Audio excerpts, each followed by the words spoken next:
There are many ideas of how grief works. Today we will explore two common visuals of grief, and I will ask you at the end for your input about which model seems to hold true for you. Hello, I'm McRogers and I'm a social worker. I support grief through my private therapy practice, through this YouTube channel, and now through my private online membership community called the Grievolution Collective. You can learn more about that at the end of this video.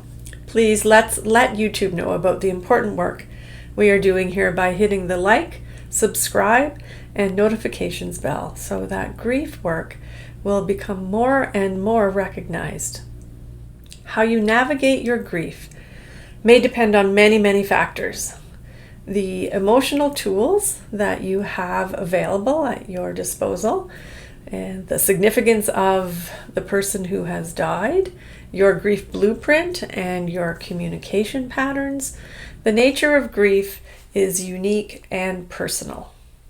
One popular visual of grief suggests that grief may feel like a ball in a box with a pain button. This visual suggests that in the early days the ball is so big in the box that it cannot help but push the pain button. But it suggests that over time that the grief ball shrinks and that the pain button is not activated nearly as often.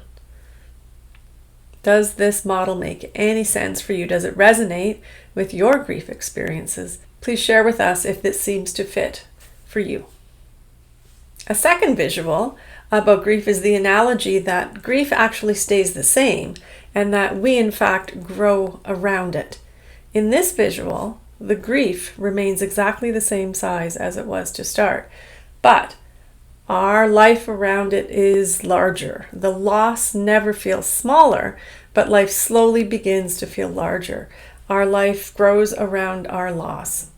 Sometimes people will feel that their grief is not in fact shrinking, but rather that they are learning to live with it, that they are growing around it. You go to new and old places, you meet new and old people, you try new things, you return to old behaviors, patterns, and activities with the loss, around the loss. You may not want to while you're grieving, but life and grief gives you very little choice. So sometimes while the grief is still there, it requires your life to expand around it. Robert Frost once famously said, "In 3 words, I can sum up everything I've learned about life. It goes on." This seems to support this model. Please share your thoughts and comments below. In my private therapy practice, I've seen both models serve people at different times in different ways. And I think there is merit in both of these models. So please let us know, do either of these models appeal to you and why? Leave your comments below and know that I do read all of the comments that are posted. Grief needs a willingness on our part to research, to experiment, and to try new approaches. Sometimes it needs models as framework. And as you search for what serves you best in your grief, I send to you kind thoughts, kind words, and a kind heart.